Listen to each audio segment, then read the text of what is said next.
Hi, welcome back. I am excited to bake with you today. I think we have a fun kitchen project today and a really good use of maybe older bread, stale bread that you didn't get around to eating, or you baked a whole bunch of bread for a dinner party and then you have a lot of rolls left over. Well, however it is, we're going to make croutons and breadcrumbs today. And to me, if I make one, I'm making the other.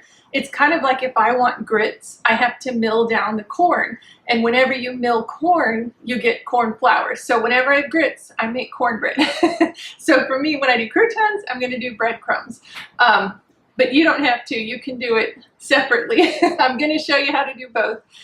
Also, I want to say my recipe is the seasonings that I tend to use the most. I love home making, because you can take a recipe and say, hey, that's a great method of making it. I'm going to make it in the way I like it. If you're going to have a spicy meal, you could perhaps put some cayenne pepper or something in your croutons so that all of the courses of your meal kind of complement each other. Or Italian. I'm a big fan of Italian cooking and food, so I tend to use garlic and onion powder and Italian seasonings, and that's just, I think, what I know and what my mouth likes. Be as creative as you want. Get all your favorite spices out and, go nuts. Enjoy and experiment. I always say when I try a new recipe, I try and do the recipe exactly how they say, except most of the time I'm switching to freshly milled flour and real salt, not iodized white bleach salt or whatever. You make the healthier, better choices with real whole foods than anything with preservatives or whatever. My spiel, you know that. So I try and follow the recipe exactly how it says. I taste it and then I say, okay, well, I think I want more sugar or more salt or more, that's why I always have pins and sticky notes. All of my recipes have these marks all over it. One day I'm going to sit down and I'm going to make a recipe book of my own so that I don't have to go back and forth, because some recipes I always double because we have a family of 5, and some are very large recipes I need to pare down. So I'm going to get to that. That'll be a project for a winter break or something, but there are so many good things to make breadcrumbs. I have an amazing meatball recipe that uses breadcrumbs. I do a pork scallopini that's coated in breadcrumbs.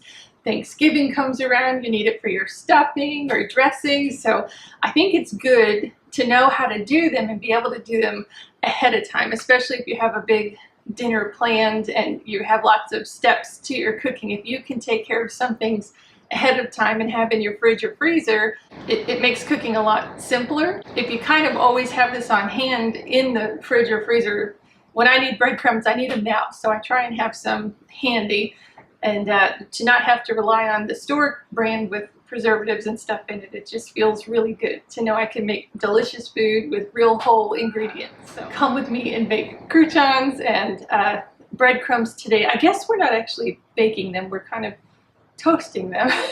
So here we go. Okay, what we need for croutons is any kind of bread. You can have einkorn bread, rye bread, sourdough bread. I have here a Pullman loaf, half of a Pullman loaf of Sue Becker's basic bread. I kind of like to do the Pullman loaf if I'm going to do croutons because it makes it simpler as it's in a square already. You can do croutons, again, with any kind of bread, but also you can choose to keep the crust on, or you can take the crust off. I recommend, if you take the crusts off because you want them all kind of uniform, keep the crusts in a separate bag, and that we can use for breadcrumbs. So we don't have to waste any of the goodness in the bread that we've made.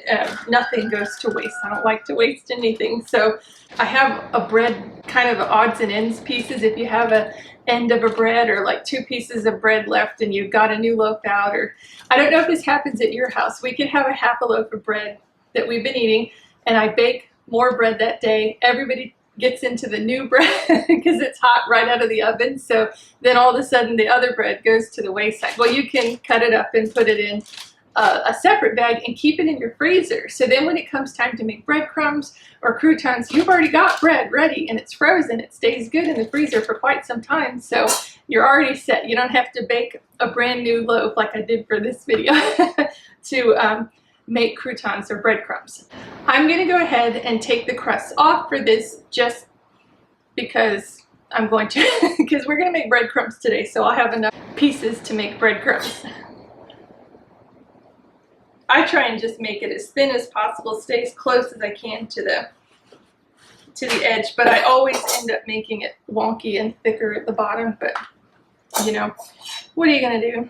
Also, I was trying a new recipe and in my Pullman loaf pan, it burst through the seams, and so I have kind of a winged Pullman loaf pan. I don't know if you can see that, but yeah, my husband's got to bend the Pullman lid down because I put too much in it. So just all honesty there. To fit in my odds and ends bag here.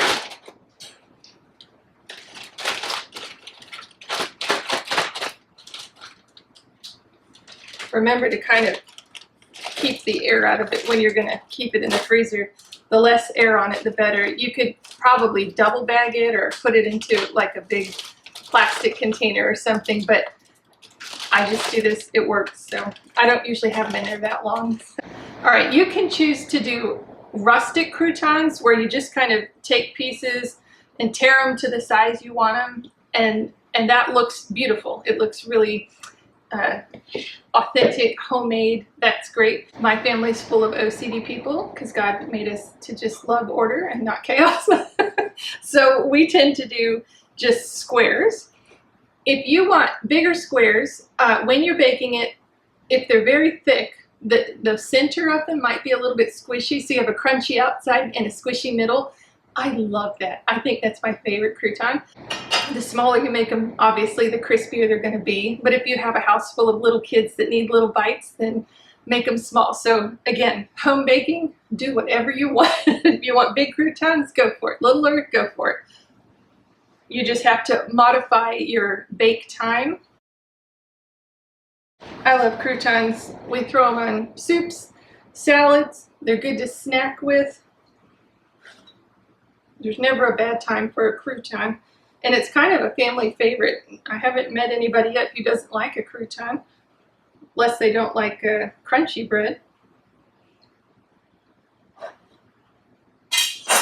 Well, this will be more rustic here.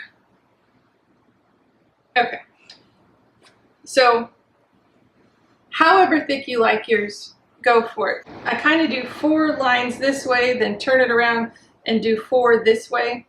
So if it helps, you can kind of cut it right in half and then cut the other one in half and the other one. My family tends to like smaller ones. I made bigger ones and they all said, oh, maybe a little bit smaller. So that's what we're doing.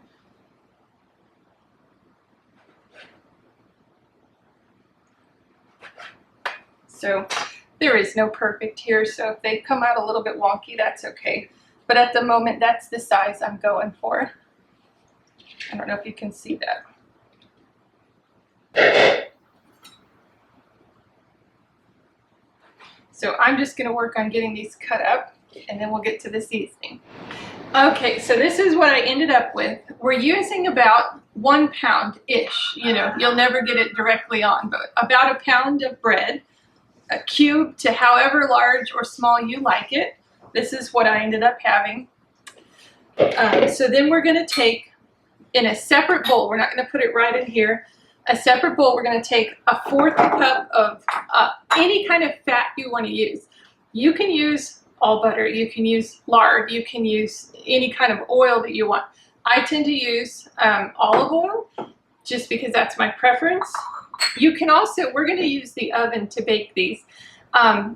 You can make these on the stove top and in a pan. So if you're going to use it in a pan, just make sure you have something that stands up to heat, you know, because you're going to have them in there long enough to crisp and then flip them over and crisp. So either way you do it is really good. I just think it's more time effective to do it in the oven for me, but both come out really nice and crispy. So, okay, so 1/4 cup of olive oil. We're going to do 1 to 2 teaspoons of a garlic powder. You can use fresh garlic and it tastes really good, but it's very potent. Like, you know what fresh garlic tastes like. It's not going to bake up in the oven as if you sauteed it and got the aromas going and kind of that punch of garlic that you get from raw garlic. So if you want that, go ahead and use it. We are using 1 to 2 teaspoons of the garlic powder, so maybe 2 cloves of garlic or whatever you like. You know how much your family likes, so go for it. I tend to like a lot of garlic, so I'm going to use 1 3/4 teaspoons of garlic. You use however much you like, and you add it right in. It's not helpful if you can't see, huh? Add it right into the olive oil. I'm going to use 1 to 1.5 teaspoons of salt. I'm going to go ahead and just use kind of a heaping 1 teaspoon. It seems like a lot, but it's going to get mixed over a whole bunch of bread. It doesn't taste in the end as potent as you think it might be. A 1/2 teaspoon to 1 teaspoon of black pepper. I'm going to do a little bit less than a teaspoon. And then 1 to 2 teaspoons Italian seasoning. This, mine, it's kind of funny. It's a grinder one, and I can't dip my teaspoon in. It doesn't come off very well. So 1 to 2, whatever your family's gonna like. I err on the side of 2 because it's got to coat all of this, but I have to do it this way. So I just learned how to eyeball it with it on there. So what we're gonna do is just whisk this all together. You know, there are 2 camps on this. Some people say you should put your olive oil on here first, mix it around, and then add your seasonings, mix it around so that everything gets coated. I have tried that. My personal feeling is I am on the camp of mix everything together in here, because then it's, in my experience, more equally dispersed amongst it. When you pour the oil on, it is where it is. And as soon as you drop dry seasoning onto wet olive oil, it sticks. And no matter how much you stir it around, for me, what I've noticed, you're always going to get one crouton that's very potent with something, and another that maybe has nothing, and another that's kind of salty, because it sticks right away to that olive oil. We're going to let this sit just a minute, and we're going to get out 2 to 3 tablespoons of butter, and I'll show you why you need that, in a separate bowl or cup or whatever, melted. All right, here are the bread cubes. We're going to pour on the olive oil seasoning mixture. What I kind of like to do so I can get a fairly even coat is to stack these up, kind of dig out the center and stack it up around the center of a bowl here. So it's kind of one layer, and it makes it a little bit easier to just coat evenly. Although afterwards we're going to stir, stir, stir. So don't worry about that. So I've kind of lined the bowl with the cubes, and I'm going to stir this one more time, just for all the stuff that's settled. And I'm just going to pour all over as best I can to coat, and then we're going to stir it with the spatula. Okay, so I've poured it on. I've got it as good as I could, and now I'm just going to stir everything together, and you just keep stirring. Now, don't go through it like this because it's bread and it'll fall apart. So just kind of go down, lift up. Go down, lift up in the middle, and then switch sides. We're really just trying to get them evenly coated as best as possible. You will always end up with some more coated than the other, but I mean, that's just how it is. So this is after I've stirred it for a bit. You can't stir a terrible amount because you'll see down here they start to fall apart a little bit, which is totally fine. Those are good, crunchy, yummy bits. But you'll notice some of them haven't been coated very much. So this is why I do the butter separate. Most people put the butter in with the olive oil. I like to do it separate so I can aim for the drier bits. So some might have a bit more olive oil and some might have more butter. So I'm just going to kind of drizzle around where I see drier pieces, you'll never be perfect. You can aim for the drier bits. So get all that out. And then we're gonna stir again a little bit just to mix it in. Again, trying to be as soft moving as you can so we don't break up the croutons.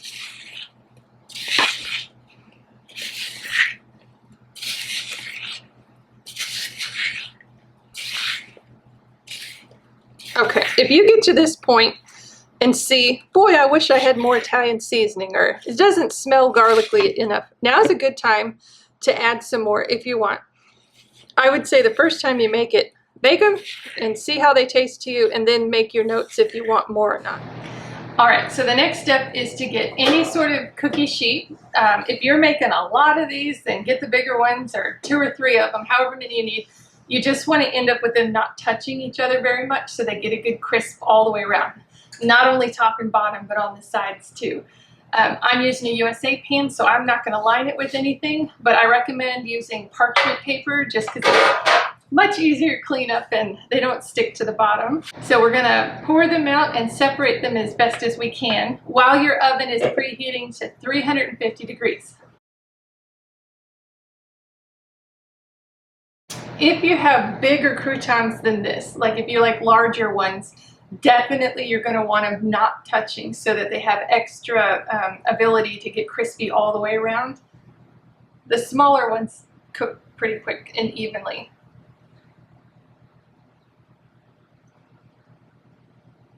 Okay, so we're going to put these in our oven that's at 350 for 5 to 7 minutes. And I say that because everybody's oven is different, cooks hotter or cooler. And if you like croutons that are a little bit squishy in the middle, a little bit not quite done in the middle, you're going to want to bake them for 5 minutes or a little bit less depending on your oven. If you like them all real crispy, then a good 7 minutes. Okay, at the mark that's halfway through, you're going to get them out, and if you want to sit and turn each one over individually, totally fine. Or you can just kind of get 2 spatulas and jumble them up and then flatten them out again. However you want to do it. To kind of, what we're aiming for is to get both sides in the oven for the same amount of time. So 5 to 7 minutes one side, 5 to 7 minutes on the other. I want to say, remember, our bread and our flour tends to make things darker. Our chocolate chip cookies are a little bit darker. Our cakes are a little bit darker. So if you look in the oven and you think, oh, they're burning, taste one really fast because they will naturally tend to be darker. So you have in your mind, as I do, a normal crouton you can buy at the store or you see at a restaurant or whatever. It's very light. This is going to be darker. So just keep that in mind. If at all you're questioning it, just pull one out and taste it, and you're gonna get it to the desired crispiness, and it's gonna be delicious. It just might not look like what you have in your mind, but that's what we have to do with our freshly milled flour, is just adjust what we're used to what freshly milled flour does. Okay, breadcrumbs, some of the simplest things you can do. Now, you can use a food processor. Food processors are great. If you have a blender, you can do it in a blender. I would recommend doing smaller batches so that you can be in more control of the size of the breadcrumb. If you fill your blender all the way up, you're going to end up having powder at some point and bigger crumbs at the other, no matter what you're doing. Even I think in Vitamix, it's better to do smaller batches. Now, if you don't have a blender or food processor, you can take your odds and end pieces, put them in the oven, and bake them till they're crispy, and then put them back in your bag and pound them. And it's great fun, and you'll get wonderful crumbs the size that you want. So there's no excuse. You could do breadcrumbs any way you want, lots of different choices. I'm going to use a food processor. I would say the seasoning amounts that we used for the croutons is a good guideline for seasoning your breadcrumbs. I did some earlier. If you just want plain breadcrumbs, no seasonings at all, here you go. That's what it looks like. If you want seasonings, put your bread pieces in whatever you're mixing it in with, add the seasonings and whiz them up together. And I would just use the crouton amounts as a guideline. I can do a bit more in this food processor, so I kind of just pack it in there. These are like odds and ends of so many different loaves. It's kind of funny, but they mix well. If you have rye and you have regular bread, you know, I mean, cornbread, I don't know if you want to mix that in. It's kind of its own flavor, but pretty much everything goes well together, even sourdough. And it doesn't matter if it's crusts or the interior of the bread. Okay, I'm just going to do that. I've given you the amounts with the croutons, so I'm just going to eyeball it here.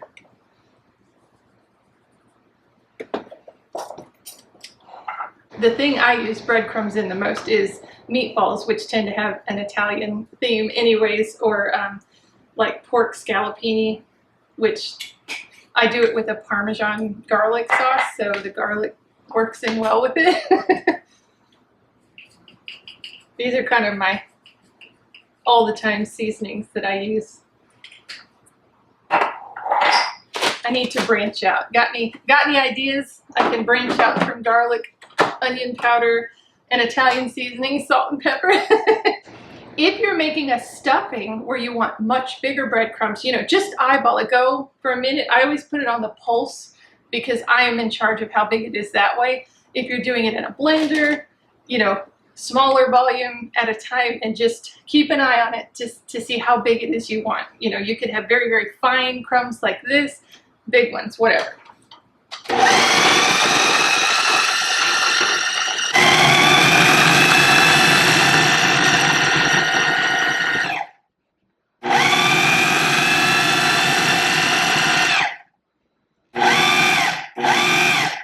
Okay, this is a good size for me. So I'm gonna do the rest of the bread. Okay, I think these are a nice size for what I like to do with them. Fresh breadcrumbs, which is what we just made. Bread that's a little bit stale. It's always good to use bread that's a couple of days old, or frozen bread that we've had. But if they're fresh, as in not baked in the oven, they still retain a little bit of moisture. So you can keep that in a bag or a container in the fridge for about a week. Then they tend to go staler a little bit. But if you freeze them, I swear they're good for 2 to 3 months. So it's really good to make a big batch of it. And if you have like a stand-up deep freeze, or, you know, really big deep freeze, it can last even longer. So that's fresh breadcrumbs. If you want to have dried breadcrumbs, all you're going to do is either use a USA pan that's kind of silicone lined or parchment lined cookie sheet. Make a single layer, and we're going to put it in the oven at 250 degrees for roughly about 15 minutes. You'll stir it around. If you make a real deep layer, it might need to be baked a little bit longer than that, and you stir it a few times just to get all the moist bits, you know, moved around. If you make it real thin, 15 minutes is a good time for that. But I'll go ahead and just show you what it should look like, because I like to see examples of what I'm going for. So I'm just going to line this kind of thin.